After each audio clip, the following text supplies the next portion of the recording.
I got absolutely destroyed. I got slayed. And I was like, damn. I was just like, shit, man. I was just like, maybe he sees something I don't see. Like, you know, I was just like, damn. The Indian Destroyer, the Warrior, the 200 NL Battler. You've been trying to beat this pool recently, actually, right? Like, you've just started making this your main grind. How have you found it? Yeah, it's a tough game. Definitely been making some mistakes, but obviously getting in there, battling with some of the toughest players in the world. I've played a few hands against Jarrett Man. When I say played a few hands, I've been 3-bet by Jarrett Man and folded. People do find bluffs here, which is kind of cool, and you'll see some of them in this video, and you'll see me doing some crazy stuff too, and hopefully it works out sometimes, and hopefully, you know, sometimes it doesn't work out. But yeah, you'll definitely see some fun stuff in this video. One thing I'll say is, like, you just don't get any freebies in this pool. Like, the regs are bluffing everywhere. They're meant to be bluffing. They're not giving you showdowns you shouldn't be getting. It's not like just being gifted pots like you get at lower stakes. You, with the greatsword, as depicted in the thumbnail, swinging at this pool, having to carve them up just to stay alive. Let's get into your hands. Let's try and go quickly, and let's see what we've got going on here. So kings in hand number 1. We are in the hijack, and small blind raises to 7. What are your thoughts when you see the sizing? So this guy's obviously a recreational. I remember this hand because I played it, I think, this morning. But yeah, he's a recreational, so we're going to be obviously pure 4-betting here. And I'm just going to go for the normal sizing that I will use as a 4-bet size. Ace-Jack 3. So this is like such a common and annoying spot. I think this is like the sort of question on the lips of a lot of people watching this in the audience. Like, what do you do with kings when you whiff the flop in a 3-bet pot? Any thoughts generally? So I would normally just kind of bet here very, very small, just never expecting him to be that aggressive on this board. I can still get called. If he's a rec, he might even call me 9s if I bet like 10% pot, 25% pot, like really small here.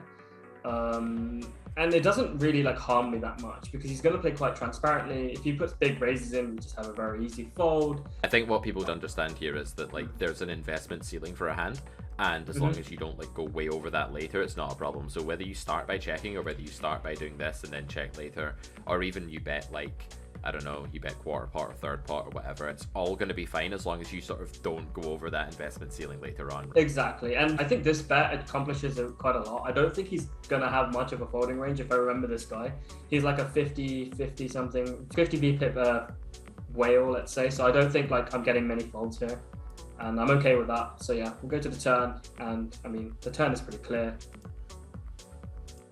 Yeah. We check behind, and then river gets interesting. Yeah, so he bets half pot on the river. Yeah, so this is a bit of a predicament. So maybe for the audience's benefit, like, how would you start analyzing here? Like, what would be like the step 1, step 2, step 3 of your thought process in this kind of situation? So step 1 is like first figuring out what our pot odds are, and luckily for us, we have the pot odds displayed for us. Step 2 is trying to determine like what this guy's value betting region is, looking like what it should be, what it's looking like, and it's obviously like an ace plus, right? So like, but like he's not even saying like he has like 2 pairs here. He's just essentially saying he has like ace 5, ace 10, maybe some slow played ace king, ace queen off, something like that. But the main problem is he's so wide pre-flop that he's just got so many hands that he shouldn't have, that I'm just not willing to fold for these pot odds, even with a hand that looks as kind of bad as kings here. I'm looking at the spot, like he's giving me really good pot odds. It doesn't have to be bluffing very often, and given his wide pre-flop range, I think I'm just going to hit call every time and hope for the best. I agree. I think this is an absolute no-brainer call, and the reason for this is what I would call unselectivity. Villain of this nature, you've described him as a whale. W word, actually, on YouTube, we shouldn't use the W word. We went there. He's a whale, and therefore his range is going to contain randomness that is just unselective, and it's not bluffing. It could just be that he has 7s, and he's just exactly because you showed weakness or you check turn, and when you're getting 3-1, but your 1 will be part of a pot of 4, that means you need 25% equity, and I'm just not willing to accept that I'm losing more than 75% of the time against such an erratic villain that has such a range that you've left very wide, and that is just going to increase further the amount of randomness that you see in this spot. So really nice hand by you when we hit call here. Not at all surprised to win, and I would guess let's play a game. I'm gonna write down how often I think you win there, and you can like do the same thing in your head, and then we'll say it on 3, right? We'll write it in our heads, and we'll say it on 3. As a percent, I think you win. Let's go 3, 2, 1, 45%. 45? What? They are going to think we set that up. We did not set that up, guys. That was incredible. Yeah, I think we have like 45% equity here. I'm not even surprised. Yeah. Especially if you add in some mergers, like some jack 10, some randomness, like pockets 9s or some crap. Yeah. That happens way more than it should. So like, it's such an easy like call. But I did take my time for this one just to make sure. But yeah. That's nice. So basically, we're both saying that we are 20% equity above our target. So actually folding here is not just bad. It's like obscenely awful to fold here. Right, next hand. Guys, I'm really happy, but I'm also really sad. I'm sad because this April is going to be the last chance that you have to set our live university-style experience of the Carrot Poker School. After that, the school is going to be switching from a live format to a slick professional video course, which will be on sale at carrotcorner.com. This April, I'll be teaching each grade in 2 hours only. Each class will be going from 3 p.m. to 5 p.m. UK time, Monday to Friday, which is the same thing as 10 a.m. to 12 p.m. Eastern Time, or 7 a.m. to 9 a.m. Pacific Time. Grade 1 is going to be running from the 11th to the 15th of April, Grade 2 will run from the 18th to the 22nd, and Grade 3 will be the final week of the month from the 25th to the 29th of April. Signing up for the Carrot Poker School takes just a few button clicks. Simply head on over to carrotcorner.com and select the grade that you want to take. Or alternatively, why not set our entire full scholarship experience and save £500 while you're at it? If you're not sure which grade to take, you can always get in touch with me on Discord. Just add me there as carrots #9127. If you do sign up for the school, do the same thing, add me there, and you'll be added to our Carrot Poker Discord server and become part of the community.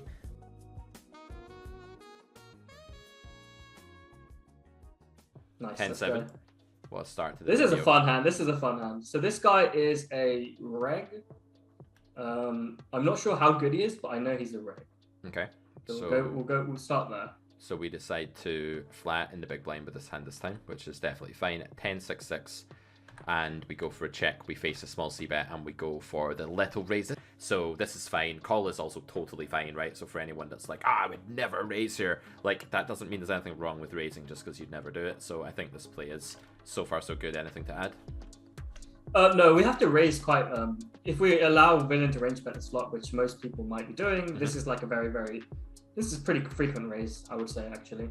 The 10x region does get raised, like I said, protection. We still get value, right? He still calls us with king queen and stuff like that, like queen jack, and maybe even like some ace king ace. So we get value there. So yeah, definitely. And he calls us with 8s, 7s, 5s, 4s, whatever. So many reasons to do this, and also a less familiar thing for villain to face is the small sizing. Like we've only gone, I don't know, like 50% pot here or something. It's a really small size because the way we want to do this, you're not chat, I was going to call you guys chat, YouTube audience, is that we want to imagine that we called first, at which point 320 plus 550 is 870, and then we're making it like another 4 for villain to call practically, right? So it's about half pot, 45 again. That number, what is about that number today? It's about 45% pot. There we go. Yeah, it's definitely there. And you guys are going to be like dreaming of the number 45 now because of this video.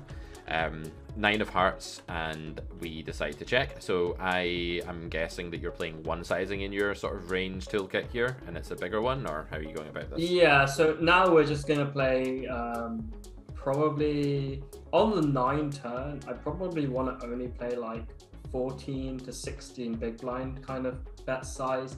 I'm actually not so sure about this spot, but I will say like mostly not like super large overbets. We can't be putting in like 150%, and I don't really see I don't think it's necessary to play blocks now on the turn. I agree. I think like what I would do here is exactly what you're doing. I would start with my value hands. I would understand that my value hands very much like drive the bus, and the other hands in my range are the passengers that do as they're told. And then we basically have a value region of, I guess, things like 10-9, 6x, straights, that sort of thing. The odd boat, but not very many boats or quads at all. And as a region collectively, I think these hands want a big but not giant bet. So I agree with you. And I think if you're playing that strategy 10-7, I think it's too thin to bet for that strategy. If you were playing blocks, you could of course bet this hand, but there's no reason to build a block bet range. There's nothing wrong with that, but there's no reason to build a block bet range here if you don't want to. So this is totally fine. Villain goes for 3/4 pot. We have the easiest call I've ever seen in my life. I can't even picture. Like, if there is an advert for the call button that exists somewhere, this is it. Yeah. Right. So I mean, I'm not a big fan of villain sizing, but anyway, we move on. I think he should have placed smaller sizes only. But I will say, in his defense, like, if you've raised flop small, your range is more mergy, you have more second best hands, and he can maybe go a bit more aggressive with the sizing. If you raise flop bigger, you're more like give ups and slow plays, and then you should go small. The more polar your range, obviously, just for audience's benefit, the more polarized Akshar's range is, the smaller villain wants to bet in this spot, right? That's the way it's gonna go. True, but yeah, exactly. I was just gonna say, I think he has to like check some aces and stuff, but yeah, let's carry on. Now we check again, we don't have anything to do here. The 6 comes on the river, and we get jammed on here, which is, I thought was super fun, getting jammed on here. So it's a really good sizing for villain, because now his value range is like a large boat, and he's exploiting the fact that he has more quads than you now based on the turn play. He has more big boat than you now, and he's making as many hands as possible indifferent in your range as he can. And what that's doing is it's therefore reducing the largest number of combos in your range to 0 EV, and thereby gaining the most EV possible, because this is a zero-sum game. When your combos go to 0, he gets more money, right, basically. So he's doing the right thing here in game theory terms. Now, what's the theoretical assessment here? Like, do we call this overbet or not with these blockers? And then, like, do you want to say anything exploitative here on top of that? So I've looked at these kind of spots before, because I kind of play the jam here as well. And he actually needs to have some give ups. So like, he needs to like check down some queen jack here, as like disgusting as that is for a human to do. Therefore, exploitatively, I think like when he goes for this jam size, it can be quite easy to over bluff here if he doesn't play his value like this. And I'm not saying he doesn't, I don't know him, so I'm sure he will jam like some hands here. But like, if I think to like, he should be like checking some aces on the turn. His value region on the river is like 6x, pocket 10s, pocket 9s, and kings and queens. But like, if he over bluffs like a bit of king jack, queen jack, and you're not blocking value with this hand, no, particularly, but you're also not really blocking the bluffing range. So the blockers seem they seem more positive than anything, because like, I like the 7 of hearts here, because I think he's going to check back like the a7 of hearts. And then I'd rather have this than like the 7 of clubs. So I would guess that this combo, I've not like, obviously solved this, but I'd guess this combo is a very reasonable call in GTO terms. And I'm sure it's indifferent. I'm sure it's indifferent at this point. Like, at worst, But like, I think like, if he has to have give ups here, I think it's too easy not to give up. When you have like a busted straight draw here, so. Yep, nice. I think cool. And he has it, which this is the 200 pool, guys. People are like finding bluffs there. So I mean, you know, his combos, his flop call, I think is a bit dicey, but it's probably not as horrible as you would think against your sizing, but a bit dicey. Let's say that. It's a bit dicey, but I think it's a call. Like, I don't think he can fold this hand if he's range betting. Because he's got 2 overcards and a backdoor straight draw. And he beats showdown value as well, And showdown value, he beats 7, 8, 8, I think I'm probably accidentally folding this too often. I'm at least mixing fold with this on the flop, and I believe you that it probably shouldn't, now that you've made that point. Okay, cool. Next hand. Good job. Yeah, good hand. It was a fun hand, that one. This is a weird hand. So we call king 4, which I think is fine. Little bit of free bet, not much. Yeah, I just kind of even everything out about 20% here with the suited kings, something like that. Seems good. So this is actually a really cool teaching point for you guys, audience, because a lot of people have the following argument that's wrong, and actually I can explain why it's wrong. Put you under the pressure here as the teacher assistant.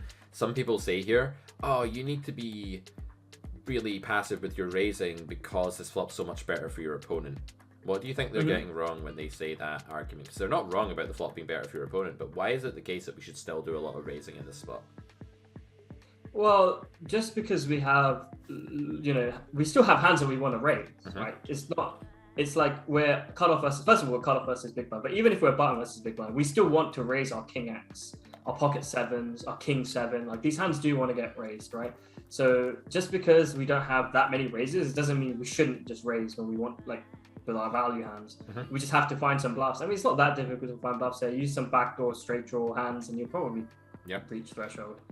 Again, I would agree. Like the value hands are the drivers of your range. They're dictating where the vehicle goes, and the bluffs are playing around that. They're passengers in this analogy, and your value holdings like trips are just happy raising. You have so much random king X because, like we said, all of this king X suited, we're flatting pre 75, 80% of the time when we're not 3-betting, and we're also calling lots of like king jack off, king 10 off, king 9 off. These combos are very abundant. So when you have a lot of combos that can raise for value, that can play a large pot, it doesn't matter how your overall range is doing, you can still build a healthy raising range, and we would do a lot more raising on king 7 in this spot than we would on like king 7 deuce, so it's worth pointing that out. Paired boards are some of the most raised. So we don't go for the raise this time. Mixing though, of course. Yep, this is fine. Yep. And the turn comes to 9 of diamonds. Villain goes for 2x pot on this turn. What is Villain doing wrong here theoretically, actually? Because I think this is a bet. This is dicey. This is. I actually, like, when I saw this bet, I was like, maybe like, I was like considering almost folding turn, and I'm not gonna do that because I think maybe there's some randomness going on here sometimes. But this is just not like, because I do call some king X on the flop. I'm not gonna just raise all my king X. I do turn pocket 9s here sometimes, obviously. I obviously have king 9, king 7 still. I mean, I'm probably not flop raising king 7 very frequently, but I will flop raise like pocket 7s very, very frequently. But even that pocket 7s hand, I still have that hand. He just doesn't get to play 200% when I don't have a capped range. Like, my range is still uncapped. Basically, and his range is, at the top of ranges, there's too much symmetry is one way that I teach my students this spot. The top of your range and the top of his range are too symmetrical because they're both king X. Sometimes people fall into the trap of saying, but he's got way more ace king and quads than you.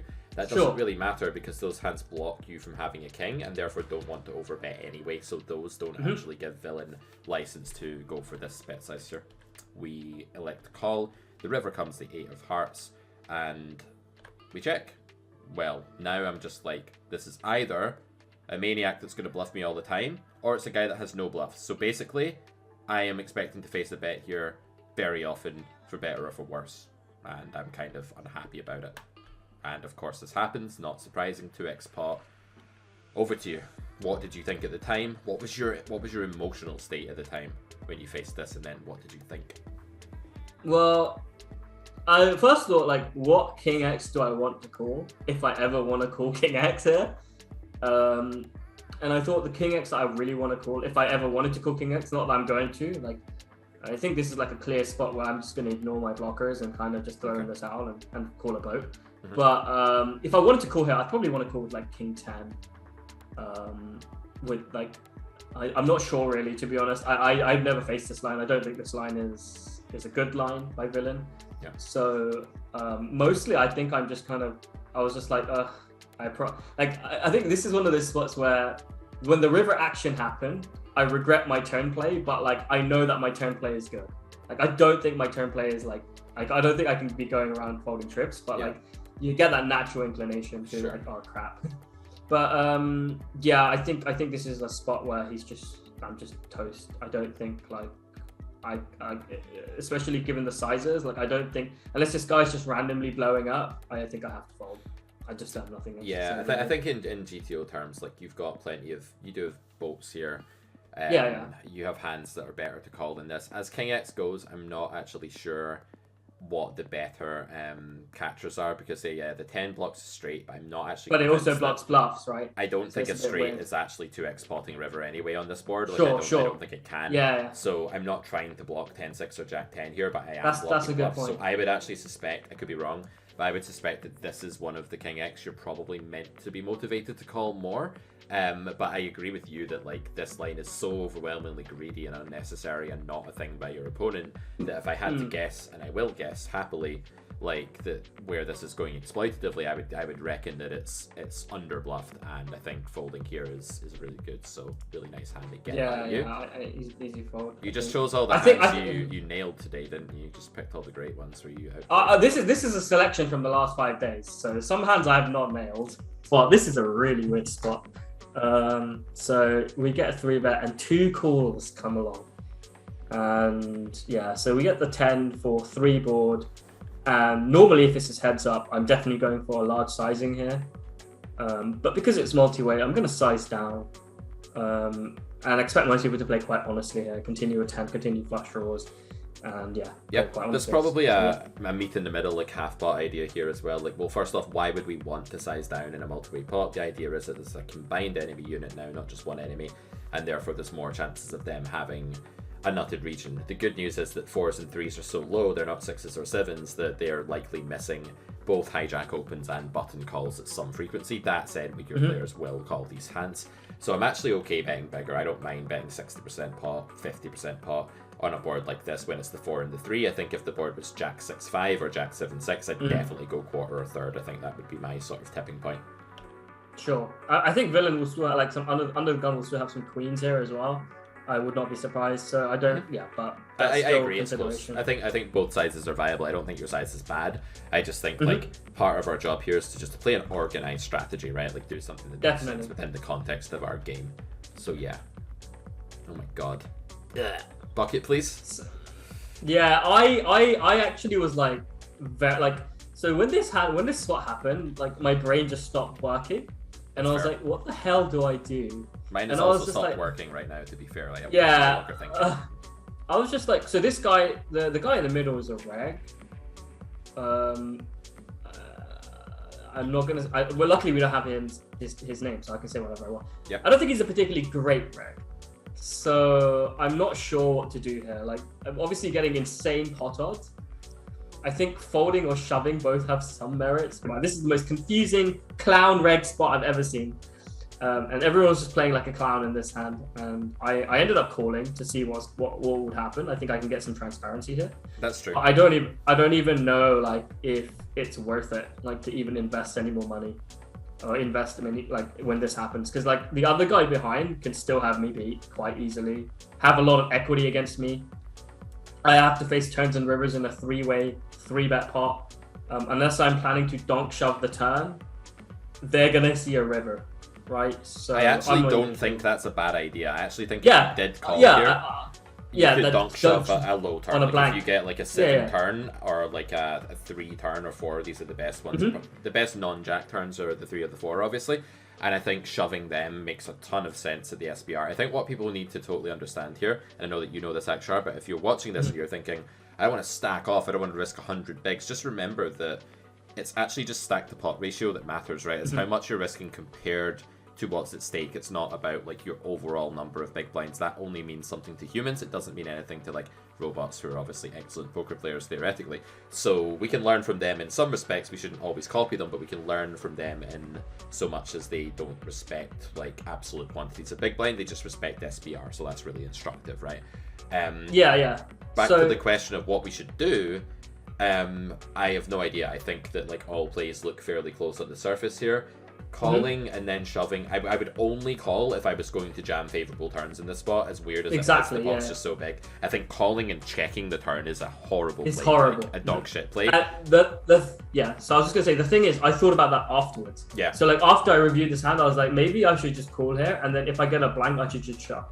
And that makes a lot of sense. But luckily, I will save that decision, so we can kind of... Is that not the old stop and go? I think that was even a thing back in Texas Dolly Doyle's time, was it not? Stop and go? But it has some merit here, right? It's not all of the things that were written about in 1993 are bad. Some of them are probably on the money, right? So yeah, stop and go here makes sense. Shove is... The thing that annoys me about shove a little bit is that you get way less transparency. Like, you don't get to see what the turn is going to be first, right? And you also, that sounds so fishy, but at this SBR I think it matters, and you also don't get to see how this guy is going to react to this raise. So I think call with the intention of like fast playing certain turns, counter to initiative, but it's not a thing, initiative, but yeah, that's a decent play. And I think jam here is also like a kind of decent play. I think fold is not too bad either. I'm happy that I actually just called and got transparency here. Yeah. And he snap calls, and now I just have like a very, very clear fold, I think. I think so, yeah. I think so. And we can see what they both had. Flush draw and quads. Aces. That's the other thing. You cannot discount queens, kings, aces when there's recreational players in the hand, right? So yeah, I really like that you folded when you got the transparency. That was one of our arguments for calling. I like the fact that you were honest that your brain just shut down, because like that is what's going to happen to you in really weird, freakish spots. In this next hand, we have King 10, it looks like, on the button. We go for an open raise. We get call from the big blind, Ace Jack 8. I'd bet range small here too. I'd imagine that's what you're doing. Call 7 of spades. Check, and we have a c-bet opportunity. Some gutter will barrel here. This hand is not too high up to barrel. You'd barrel more with a spade. You can still barrel this combo. It's double gutter. I almost missed that. Wow, double gutter. So super high bet frequency with this hand then, and probably, I don't know, overbet or big bet. I don't care that much on this card whether you choose overbet or big bet. It's definitely overbet, because 10-9 is not as relevant as people think here because of configuration. He will be 3-betting some 10-9 suited. He'll raise, flop raise that. So he actually doesn't get here with that much 10-9. So that's nice. So we can definitely just overbet here quite aggressively. I think you can, yeah. I think it's one of these ones where it won't actually cost EV if you go smaller as well, but you can. No. Yeah. So either side. No, I don't think it'll cost EV, but yeah, I'm happy to play overbet here. And on the 5 of clubs river, we have a bluffing opportunity. So maybe we start just by talking about how to build a bluffing range. This is a really tricky spot in No Limit Hold'em. Like, how do you construct your triple barrel bluff range? So any thoughts on that? To me, first thing is, do you have showdown value? So if you don't, then obviously you have to start like thinking about if you want to bluff. Then you want to look at unblockers and blockers and see like what kind of sizes you want to use and things like that. On this river card, I'm opting to use jam, so I'm going to be shoving all in. If I wanted to bet here, can I ask you something? Yeah. Would you have a smaller size as well? Like, what if you had a hand like, let's say Jack 8 here, or Jack 7, or Ace King, or something that maybe you still want to value bet, but you definitely don't want to jam? So would there also be a B75 in your strategy? So like this is actually one of those spots where like I'm pretty sure you're right that you have to build some B75s here, and you're gonna have to throw bluffs into both sizes. But I thought at the time, so I have looked up these spots. I thought at the time that this is a good bluffing candidate. Turns out I was wrong, but yeah. This is so hard. Like, I find this spot like one of the hardest in the game tree. So let's start with why you thought it was a good bluff candidate, and then why did the solver like tell you off for that? So I was mixing turns, so I'm not just overbetting this hand on the turn every time. I thought this was a good bluffing candidate. We obviously unblock spades, which is kind of good. Like, we're not gonna run into, we have some auto folds there, which is nice. We have a 10, which is decent because we blocked 10-9, but obviously like it kind of counteracts my point that I made before, which was he doesn't have much 10-9, so maybe like blocking the straight isn't as relevant. But yeah, and then apparently it has some showdown value sometimes. I don't know what universe, but yeah. That's really sick against overbet, especially. Wow. Okay, so maybe he has like the king 10 of spades and you chop, or he has like the king 10 of spades and you win. So yeah, that's so sneaky. Like, sometimes in these lines, betting is worth 0 because it's not like a particularly great bluffing world for you. So the average bluff is breaking even by bluffing, but then there's like 2% showdown equity, so it's better to check, therefore. Such a cool concept. Right. If there's any showdown equity in a triple barrel spot that's not a really good run out for you, you'll actually just always want to take the showdown equity and just check. I thought this was good, but apparently queen 10 is where we start. King 8 in the hijack. I'm gonna go at we're gonna speed this up now and see if we can get through all of these, and we face a call. 8-4-4, I'm guessing whatever, big bet, small bet, I don't particularly care. I thought you were going to do that. Yeah, I do the same. I will check sometimes the sport. I won't just range bet the sport. Of course. Not from Of course, yeah. So you have a check and range, of course, as well. And villain raises, and we are going to call and see the jack of diamonds turn. He checks, and we need to concoct the strategy. So what I would always say to people here is, pick your sizing first and then build your range around it. So what size will you go for, and then what will be like the worst value hand you bet for that size? It's quite tough actually. I'm actually not sure, because as we're meant to be good at poker, but hey, I'm not sure. I think like if villain is a good player and he has some of his mergers, I think we want to like go for like a reasonable size on these kind of equity, what's the word, balancing turns, I guess. Like diamonds and spades are there, so the equities run a bit closer on double flush boards. So probably like, even though like we want to acknowledge that he's a polarized range, like I'm pretty sure that I want to be betting like maybe like nines. I don't think the jack is that relevant. So the jack really merges our opponent, doesn't it? Because it hits top pair, which is a merged hand, and it also allows them to hit more flush draws and straight draws. So I think this, like you say, it brings the equity of your range and the equity of his range closer together. It merges his range, and in turn that causes you to use a bigger sizing. So I totally agree. And the next question to solve is King 8 good enough to bet for a bigger sizing? Let's say we're going B75. I don't think so. Okay. I think I'm gonna mostly just check this out. And that, YouTube audience, is how we solve a betting opportunity spot. Pick your sizing, define your strategy, ask what the worst value hand you can value bet is, throw some bluffs in there, and Bob's your uncle. Jack of Hearts, face this. And okay, so villain has, let's retrace his line. It's always good to ask, how did I get here in these spots? He's check raised the flop. He has checked the turn and we've checked behind, and then he's overbet the jack river. So the first thing in my mind is like, what the hell are you doing? That was the first thing going through my head. I was like, what is going on here? But yeah, I was like, what?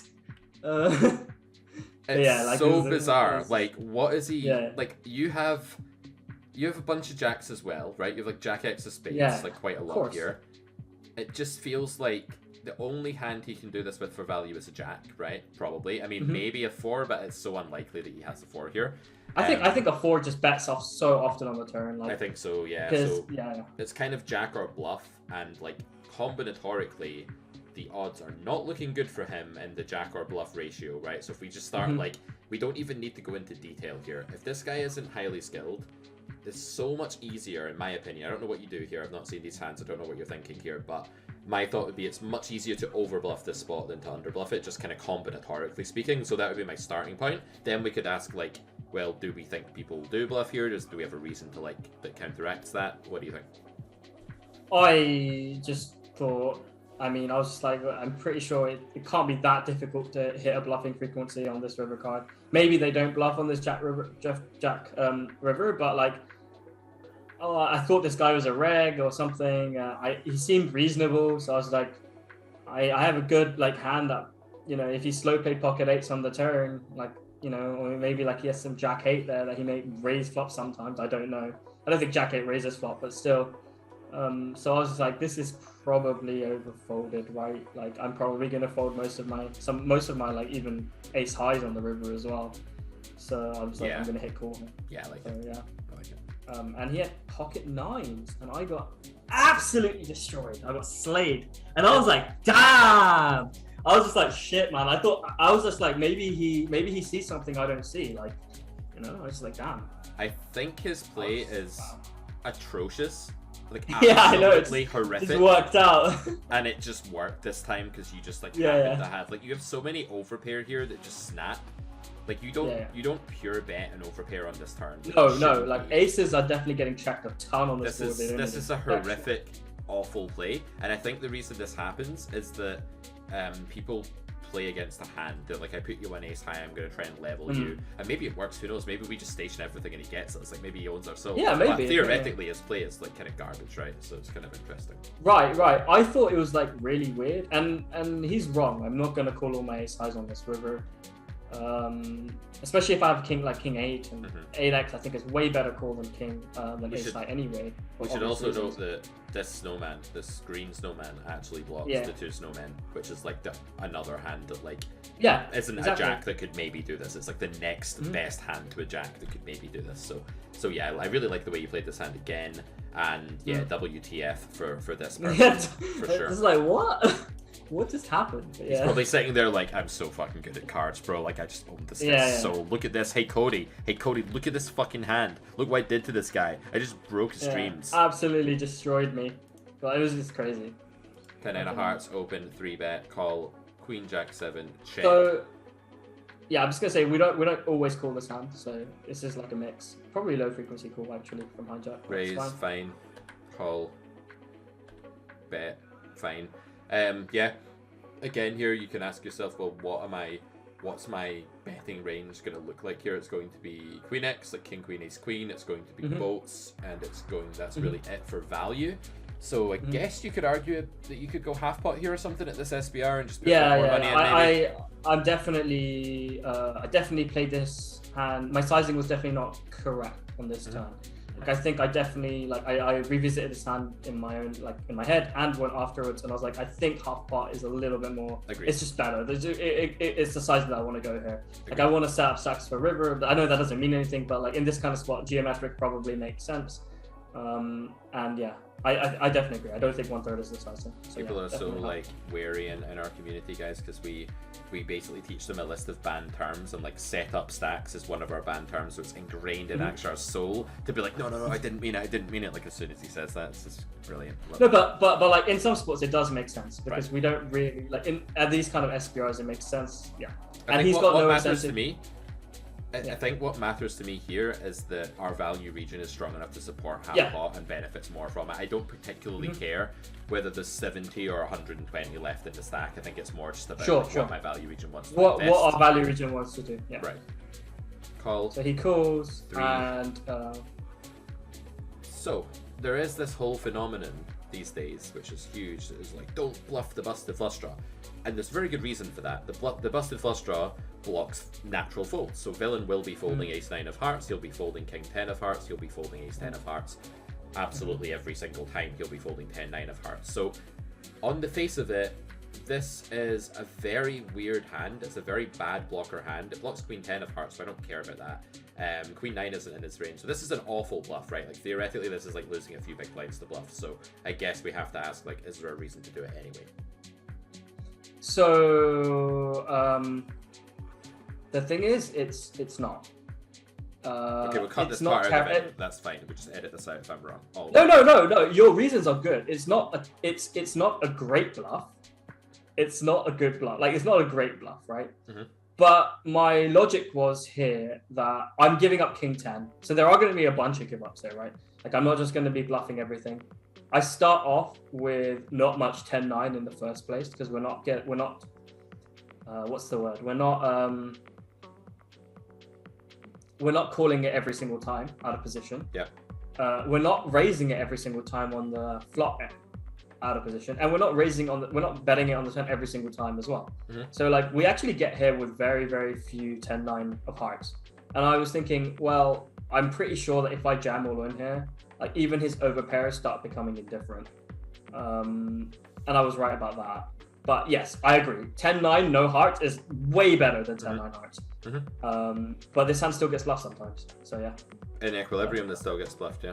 Yeah. Whether or not it's a good bluff, that's still like a completely different strategy, like kind of thinking. But yeah. So this is break even in equilibrium, and like the ace-10 of hearts is a pure give up, obviously, right? Blocking the nothing. Yeah. Ace-10 of hearts is always. And then 10-9 of clubs is just like, if you don't, you're throwing away money. So we have like 3 types of bluff here. We have like really winning ones, like the 10-9 of clubs. We have like break-even ones, like these semi-bad blockers. Then we have like the ace-6 of hearts, really bad blocker. And what I'm kind of doing is maybe putting this in with the awful ones when it's actually just a kind of meh one. It's like a kind of neither. It's a very, yeah, exactly. It's a very meh one. And it might be like, it's like very meh. And I don't want to, so the way I thought about it is I don't want to get to this river and just never bluff the non-flush draw variants, right? The flush draw variants. Sorry, yes, that's the right thing. If I only bluff when I didn't have the flush draw, I think I will be severely under bluffing. Okay. Especially. So yeah, I think that this is not the best, but it's okay. This is probably a part of my game that I need to like stop reacting so strongly to just any hearts and think maybe about like which hearts it actually is. So that's yeah. I mean he still has a bunch of heart folds, right? Like ace-8 of hearts, ace-king of hearts gets folded, ace-5 of hearts gets folded. Like not having the ace of hearts, I think is very important. Yeah, I agree. Absolutely. So yeah. Okay. But yeah. Then there's the explorative question of like whether overpairs fold enough here or not. That would be like the next place my brain would go to, and that's another debate, right, that we could get lost in completely. So yeah, I'm not sure about that, to be honest, and I don't care. I'm just gonna play well. All right, guys, queens last time we're gonna look at today, and we are in the hijack. We go for an open here, min open, I like it. Get the 12 BB. So GTO. I remember back in the day when I was first recommending this sizing in my solved ranges, and everyone was like, no, it's too big, Pete, it's too big. And now like every solver is doing it, so what can I say? We call 10-8-5, flush draw, fill in half pots, and I'm playing call only. I don't know if you're building a raise against this. I'm not. Nope, good. 5-4 of spades turn, check. And we have to again ask ourselves, what's our sizing? And that'll determine our betting range. So what's our toolkit here for bet size? So I think I'm meant to have 2 sizes here. Probably, but that's so painful. Like, do we have to? Do I have to? But I think I'm only going to play chat, probably. If I think about his range, like his kings and aces don't really want to check here. So I think I have like the effective nuts in this turn card. In my head anyway. I think I have a very, very high equity hand. And it's a double flush draw board. He has obviously some 6-7, but I think actually like I jam up to like ace-10 here, and I think it's fine. This SPR, like, yeah, ace-10 doesn't feel great to jam, but I think ace-10 gets to jam here the few times I get it. And this is such a theme with these boards where it's so easy to have like a pair and a draw. It's so easy to have a flush draw. There's just so many like middling equity hands that bring the player who's behind, they bring that player's equity up towards like 50%, not 50%, but towards 50%. And that means that like bigger bets are better. So I can see why there's like a block and a jam here. I'd imagine those are the 2 sizes you're referring to, and some hands block and some hands jam. And I think that's totally right. Yeah. But yeah, we go. I think it's a lot of complication to play block and jam, so I probably would just end up playing jam. Yeah. Yeah. I like it. And you'll get called by like ace king of spades every time, ace queen of spades, like all these hands are bluff catcher draws, so tons of value here. I'd rather I was against small blind, because I'd like it if he could also have 7s. Right, that'd just be like something I would like, but that's, beggars can't be choosers. So we run it twice, always good. We only see one of them. Don't know what happened on the other river. We won both. 6 on the river, ace on the river. So 2. Ship it. Nice hand, Aksher. All right, guys, this has been Pete and Aksher coming at you with a hand review session. I hope you've enjoyed it. The Indian Destroyer is going to be back in action this week. He's going to be playing loads more volume, and we're going to do this again. We have some hands left over, and we're going to do more Indian Destroyer versus 200 Zoom very soon. Do drop us a like, do drop us a comment and a sub, and let us know what you thought of the format, because that helps me choose which types of content to repeat and what types not to repeat. Aksher, it's been a pleasure. You've been fantastic and well played. We'll get you back on the YouTube channel very soon.